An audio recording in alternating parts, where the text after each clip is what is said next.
It's Thursday, November 18. This is the news on PBCJ. I'm Gabrielle Thompson. Prime Minister Andrew Holness has said there will be no more locking down of the country or schools to prevent COVID-19 infections. However, the private sector organization of Jamaica, PSOJ, wants more information from the government on the way forward. Speaking at Wednesday's meeting of Parliament's Economy and Production Committee, PSOJ's Executive Director, Amiga Breeze McNabb, called for a timeline for the reopening of the economy.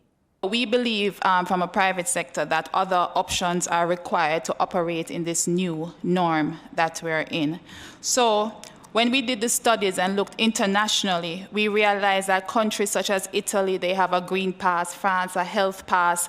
And when we looked at the numbers, vaccine requirements or options, they actually increase vaccination rates on average of 30%. And we believe that this should be a part of Jamaica's solution to safeguard our citizens. We have 7 things that we see as critical, that we need to indicate the clear timelines and strategy to reopen the economy. We need to expand the access points for vaccination, and Safri would have mentioned how we're working with the doctors to get them more involved. Develop the health and other required infrastructure to support the new wave, if we are to have new wave with these pulling back on the current restrictions. We need to create a robust PCR and antigen testing regime, because if the responsibility is now on us as citizens, we should be able to know our status more easily and readily to act appropriately. And as Safri would have mentioned, roll out community engagement and be very targeted in our communication strategies. And we also feel that we need to go back to protecting the vulnerable and targeting them, because the vaccination rates are very low with the 60 and over age group that continue to be the vulnerable ones who will end up in the hospitals and so forth. And we believe that key to achieving all of this, because there are different elements to recovery and living in the new norm, and it requires great focus and resources and the skill sets. And we believe that there are certain governance structures or regime and project management structures that need to be implemented to ensure that we're focusing on these key elements and we can monitor the outcomes of the different areas. Speaking in Parliament on Tuesday, the Prime Minister said it was time to move into the post-pandemic era, even with projections of a possible 4th wave of the coronavirus. We have to get to the point where the society evolves and internalizes a set of norms and behaviors that are practiced routinely to engage us to get back our economy to full productive capacity, to get our children back into face-to-face learning in schools, and at the same time, keep ourselves safe from the disease. Madam Speaker, recognizing this, we have commenced a gradual and controlled process of getting our economy back to full production and to give all Jamaicans the opportunity to earn their livelihoods while protecting their health.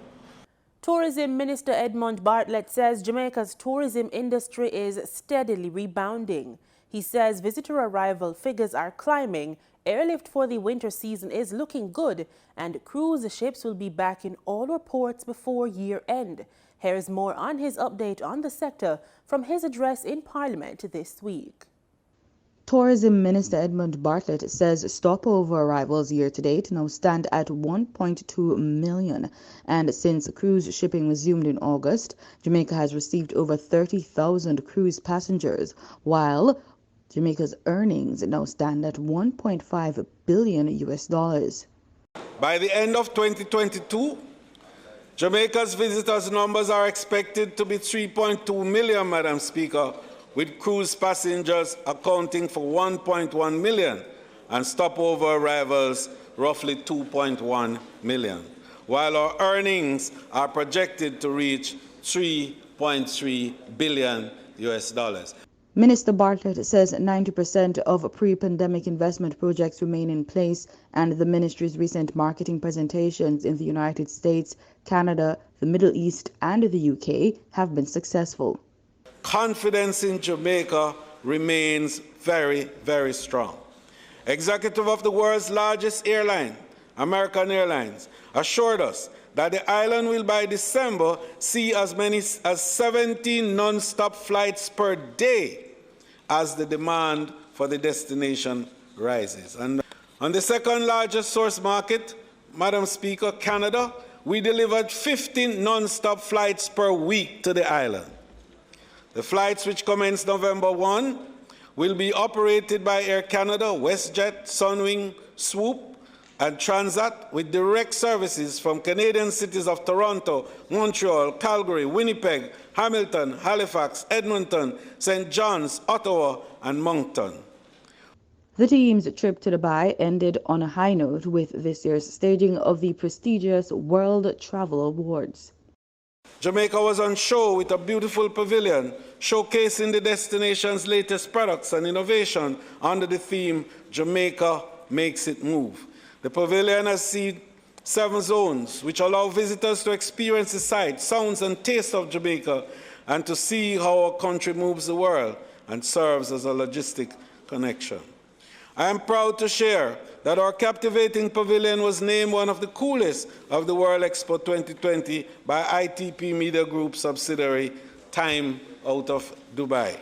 He says some of the world's largest cruise ships are also set to dock at Jamaica's ports. While in Dubai, we also concluded a series of important cruise investment meetings with DP World, one of the largest port and marine logistical companies based in the UAE. During 3 consecutive days of meeting, we had serious discussions about investments in our cruise ports and the possibilities of home porting. Minister Bartlett ended his address by reminding colleagues that the tourism ministry is the heartbeat of the Jamaican economy and the catalyst that will enable the country to recover quickly from the coronavirus pandemic. For the news on PBCJ, I'm Simone Absalom Gill. The International Monetary Fund, IMF, says the government's new public sector compensation system will make the wage structure more transparent, standardized and equitable. But the IMF warns it will have a negative effect on the government's wage bill.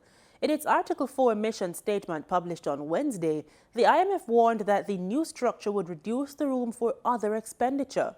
The fund is suggesting a reassessment of the various roles and responsibilities of government and a reduction in the size of the public workforce to offset the costs.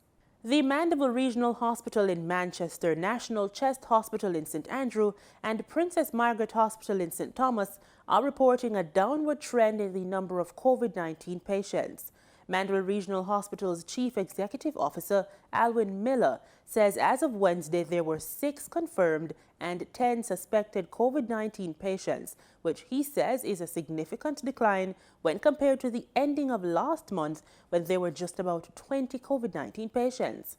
CEO of the Princess Margaret Hospital, Melissa Linton, says since mid-October the numbers would have remained stable for the most part. It was a similar story for the National Chest Hospital. According to the Health and Wellness Ministry's latest clinical summary, as at Thursday, November 18, 97 new COVID-19 cases were confirmed, bringing the total number of cases since the start of the pandemic to 90,467. 12 deaths have been reported in the last 24 hours, bringing the total number of fatalities to 2,343. St. Catherine had the highest number of new cases with 26 reported, followed by Kingston and St. Andrew with 24 and St. Thomas with 16. 175 persons are hospitalized, 33 patients are moderately ill, and 7 are reported as critically ill. The ministry says of the 90,467 confirmed cases, 61,313 persons have recovered from the virus so far. The Major Organized Crime and Anti-Corruption Agency, MOCA, and the Financial Investigations Division, FID, signed a memorandum of understanding this week that should enhance the effective working relationship between the two entities. These include, but are not limited to, information and intelligence sharing, casework assistance, referrals, including criminal referrals, and joint operations and investigations. The MOU was signed by MOCA and FID executives at MOCA's Oxford Road office in St. Andrew. In today's business report, we explore the reasoning behind the Bank of Jamaica's increase in the policy interest rate, share how much motorists will pay at the pumps, and more.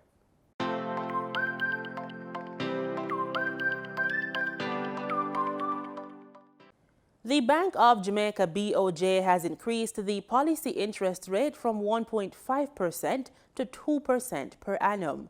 The hike came into effect on Wednesday. The BOJ's policy rate is the interest rate offered to deposit-taking institutions on overnight placements with the central bank. Financial institutions are able to react to changes in the policy rate by changing their interest rates as they see fit.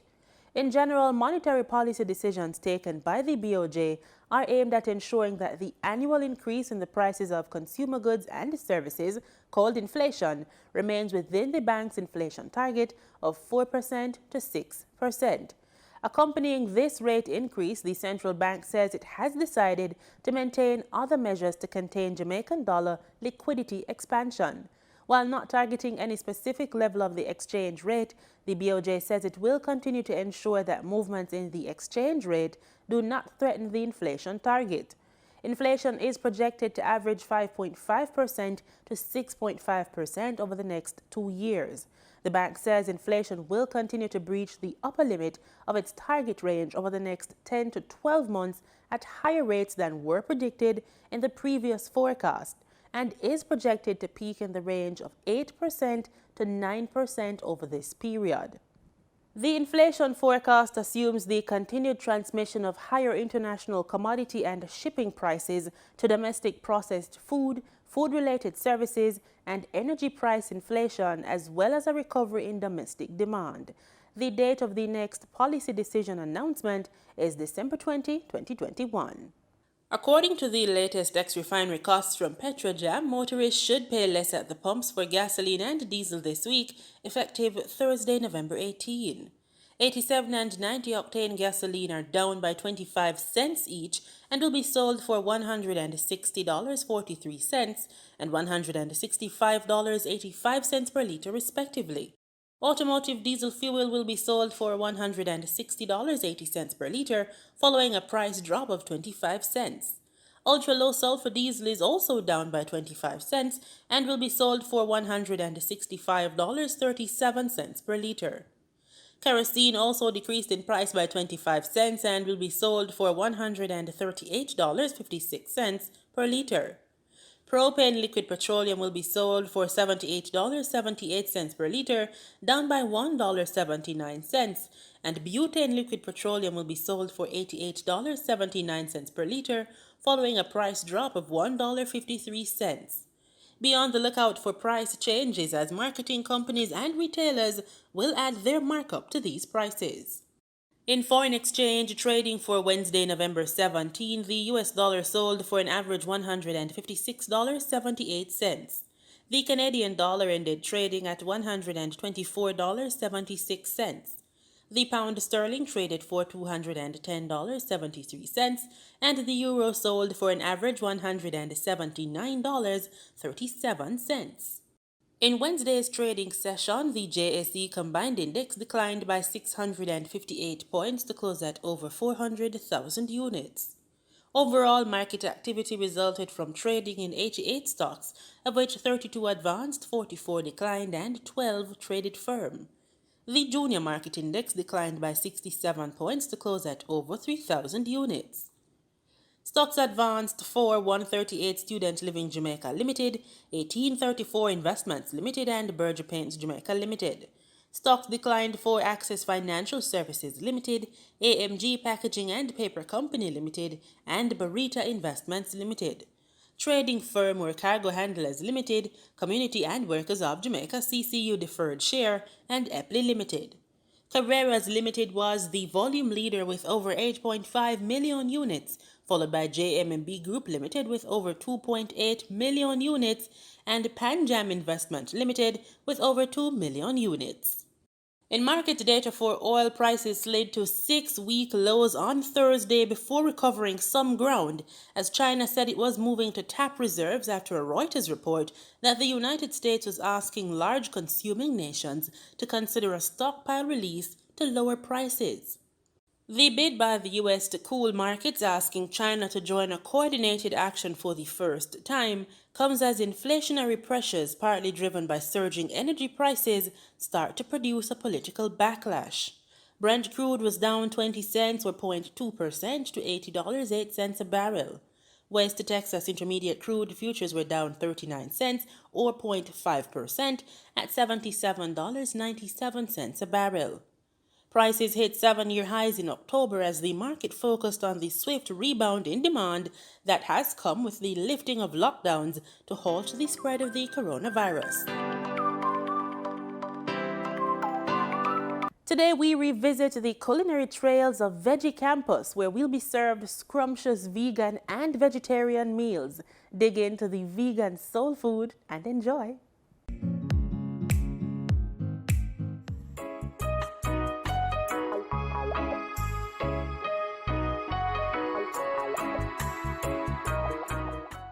It's one of the cheapest vegetarian food in the island. Best believe me. If you go anywhere and get this style of food, can't pay for it.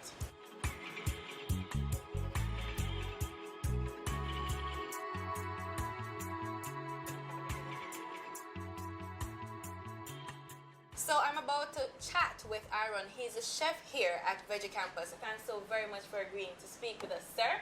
Give thanks. All right, so tell us about Veggie Campus.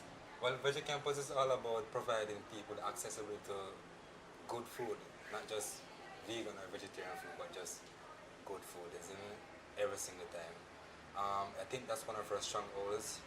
We are leading in flavor, style, creativity all around. That's where Veggie Campus is the #1 go-to spot for vegan food right now in Kingston. Tell us about the menu. Our menu changes daily, like every single day our menu changes. One thing that really rotates is like, let's say for instance, a cauliflower wing. That's one of our most famous dishes. People love the cauliflower. We also do stews. Today I did a split pea stew, served with chocha, so we call it a split pea surprise. Days we do like garlic mashed potato. Some days we do rice. We try to do pasta, try to do both gluten-free and gluten pasta. We also try to do salads as well. Today I made a pineapple and kale salad. So we try to keep it balanced and versatile. I personally feel like we cater to the world because since being at this local spot, people have come here, taste their food from all different places of the world. People from Jamaica, different parishes, so it's not just one specific person or a specific age group because I have cooked for people in their 80s, 70s, 40s, 30s, 20s, and children, so it doesn't really specify. What makes your dishes different from other vegan places? The style and image. For me, I'll if I cook the food, if it have a certain image, I'm not going to sell it or serve it, and if it have a certain image in the pot, by the time you come out the pot, I create the image so it can be more pleasing to your eye. When you eat it, the eye, your soul gets satisfied, and you start to smell it, you start to say, alright, cool, I eat that, so smell, style, image, and taste. Food of a clapping all spectrum, What kind of vibe can they expect here at Veggie Campus? We all carry the energy of the place. We walk with energy. It's Nella right there. People come here and sit down in the chair and can't move. It's either because of the conversations, it's because of the food. I just want to steer power, isn't it? They just want to say, John, no, start them better like food. Yo, them shit.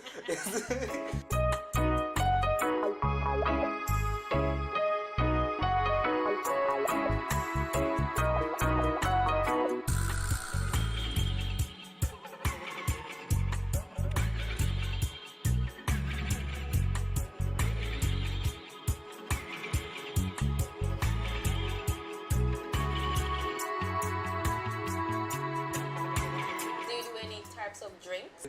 Some days I have a variety of juice like the June plum, star fruit, jimbalin, or 5 finger, as Jamaicans will call it, beetroot, ribena, cucumber, and sometimes some peanut punch and Irish mustard. So we're kind of versatile in the juice area too because, I mean, what is a meal without a nice proper healthy juice?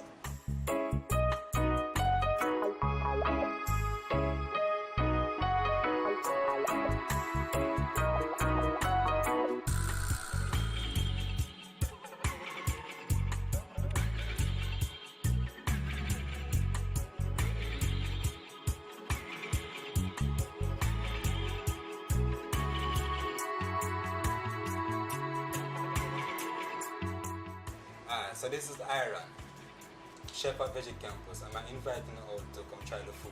You see me? And you won't be mistaken. Trust me, word upon it. They were good.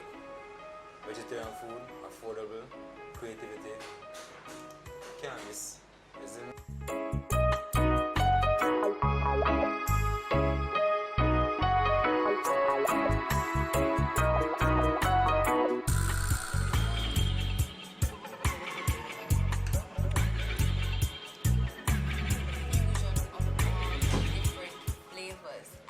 It. If you ever want to try straight vegan food, your first stop should be Veggie Campus. See you next time on Culinary Trails.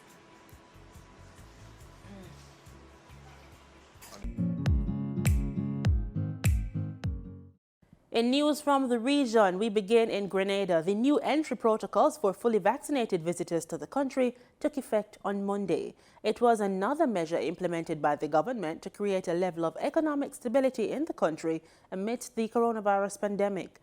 Grenada's COVID-19 positivity rates dropped significantly over the last month, and to the disappointment of health officials, so too have the vaccination rates, leaving only 29% of the population fully vaccinated. Grenada continues to make changes to its COVID-19 protocols due to the decrease in the island's COVID-19 cases. Chief Medical Officer Dr. Sean Charles says Grenada is almost back to operating as normal as islanders welcome fully vaccinated visitors from across the world for the 2021 tourist season. The latest changes to the country's entry requirements, which took effect on Monday, see fully vaccinated people entering the country without the need to quarantine once their rapid test shows negative. That is basically it with regards to the update. Now, yes, we have made some changes to our entry requirements, and the changes basically affect persons who are fully vaccinated. All right, you come in. All right, you have a lateral flow test, a rapid test. Once negative, there is no quarantine requirement. All right. Once negative, you go to your wherever you are going to stay. The new entry protocol does not apply to unvaccinated returning nationals. Persons who are not fully vaccinated, literally there's no change at all. So for persons who are not vaccinated, if you are a non-national, you are not allowed to come in. If you are a citizen or a resident of Grenada, you are allowed in, but you must quarantine for 7 days.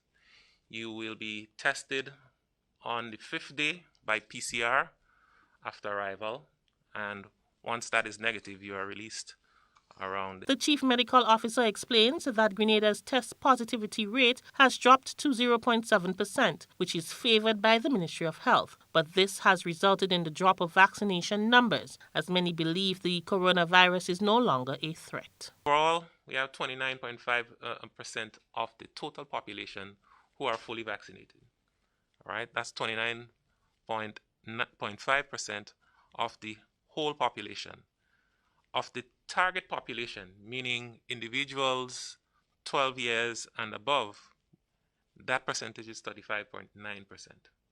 So we have made some strides. We've noted recently that the number of persons coming in for vaccination has slowed, because as the threat subsides, persons are, they feel a little more comfortable, and they don't see the need to be vaccinated. The chief medical officer, who was speaking during government's weekly post-cabinet briefing, warned the population not to become complacent. When it comes to COVID-19, protocols as this can lead to a serious wave of the virus. For GBN News, I am Rena Pear-Thomas reporting.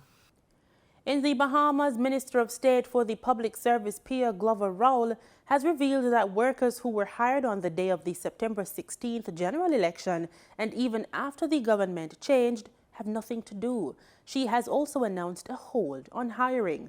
Bethany McDermott tells us more. There has been engagement into the public service on the day of election and even days after election when the government would have obviously been changed. So those in particular we would be looking at to ensure that the proper methodology of engagement was engaged. State Public Service Minister Pia Glover made the revelation during this week's press briefing at the Office of the Prime Minister.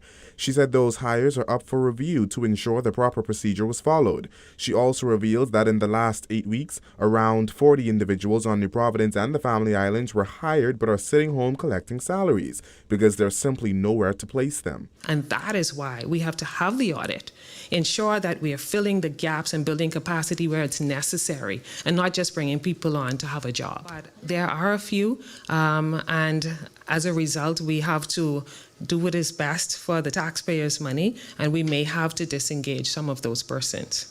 She also announced that public sector hires have been halted and are expected to resume by July 2022. There's a hold on hiring at this time until we make an analysis based on the audit of where we need to build capacity. We can't just hire and not know where to put people. We have to make sure we're placing people in positions that are available and that are necessary to move the public service forward.